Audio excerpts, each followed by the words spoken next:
नमस्कार, आप सबका बहुत बहुत स्वागत है। अप्सरा साधना कैसे करें, क्या है नियम, क्यों बहुत लोगों को सिद्ध नहीं होती, सभी चीज़ों के बारे में बात करेंगे। मंत्र भी दूंगा आपको, आज विधि भी बताऊंगा। पहले अप्सरा साधना कैसे करना ये समझ लेना चाहिए।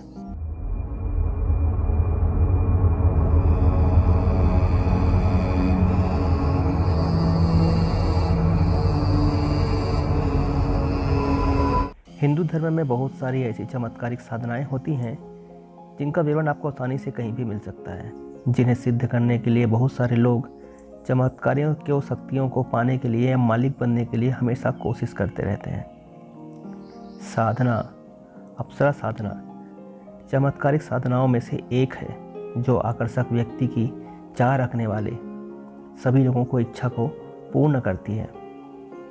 अप्सरा साधना में सफलता प्राप्त करने वाला जो भी इंसान होता है वो सौंदर्य, रूप, यौवन, आकर्षण आदि स्वाभाविक रूप से प्राप्त कर लेता है।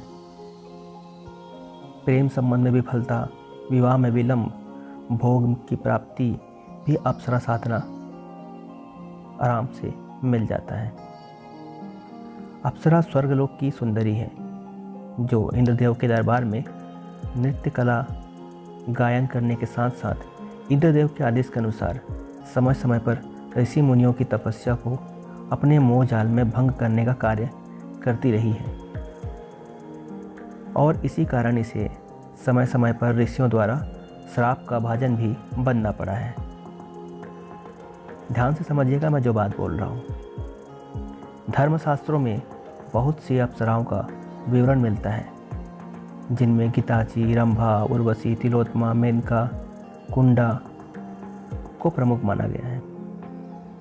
उर्वशी साधना को सबसे शक्तिशाली माना गया है क्योंकि ये समुद्र मंथन के द्वारा प्राप्त हुआ। ये सिद्ध करना थोड़ी कठिन है।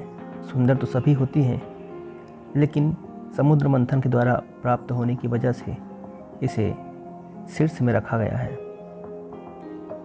अप्सराएं भी स्वयं में एक देवी शक्ति ही होती है और सभी इंसान को इस बात को पता होना चाहिए कि अपनी इच्छा पूर्ण भी कर सकती है। अप्सरा साधना पूर्ण होने पर यह प्रत्यक्ष रूप से सभी व्यक्ति को दर्शन भी देती है और उनके अनुरूप उनकी सभी इच्छाओं की तृप्ति भी करती है।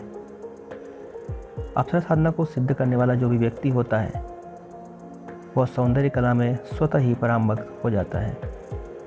जैसे आप साधना करेंगे आपके अंदर बहुत सारे बदलाव नज़र आने लगेंगे। जो साधक होगा, जो गुरु होगा या आपके जैसे जो भी साधक होंगे उसको देखकर पहचानने लग जाएंगे कि कुछ तो खास बात है। धर्म पुराण के अनुसार भी अप्सरा साधना सरल और अति शीघ्र फल देने वाला होता है। तो लोगों ने भ्रांतियाँ फैला के रखी हैं कि साधना सिद्ध नहीं होती, जबकि अप्सरा साधना कलयुग में जल्दी सिद्ध होती है। लेकिन इस बात का भी ध्यान रखना उतना ही ज़रूरी है कि साधना, अप्सरा साधना हर किसी के लिए नहीं होती है। हर नौकरी किसी के लिए नहीं होती, हर काम हर कोई नहीं कर सकता। उसी तरह से अप्सरा साधना भी हर कोई नहीं कर सकता। घर के किसी भी एकांत कमरे का आपको चुनाव करना है। ऐसा कमरा होना चाहिए जो एकदम एकांत हो। उस कमरे में पूर्व दिशा की ओर एक ठो बाजवट या चौकी की रख कर उसकी स्थापना करें। उसमें लाल वस्त्र बिछाएं। अप्सरा के चित्र, फोटो को रखें, उस चौकी में स्थापित कर दें। उस चित्र को फूलों का हार पहनाएं।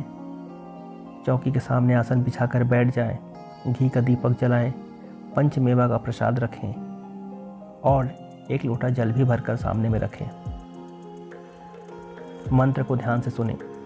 ओम रम छम रंभे आगच्छ आगच्छ छम रम ओम नमः। हाथ में जल लेकर पहले संकल्प लें और फिर मंत्र जाप शुरू करें। इस साधना में मंत्र जप की कोई सीमा नहीं है, इसलिए अपने सामर्थ्य के अनुसार जितना आप सकते हैं प्रतिदिन समान मात्रा में आपको जाप करनी है।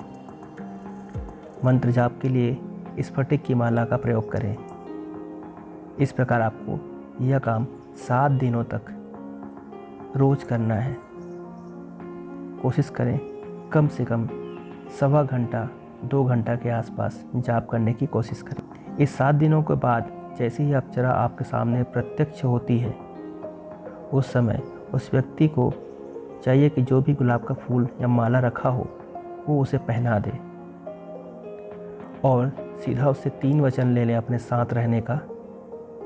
और वचन में उन्हें कोई ऐसी चीज़ ना बोले जिनसे वो गुस्सा हो जाए और वो जो दे ना सके। इस तरह से अप्सरा की साधना होती है। यह साधना स्त्री या पुरुष कोई भी कर सकता है। वासना को दूर रखें, ये सोच के नहीं करें कि अप्सरा आएगी तो उसके साथ हम संभोग करेंगे। इसके लिए अप्सरा नहीं होती है।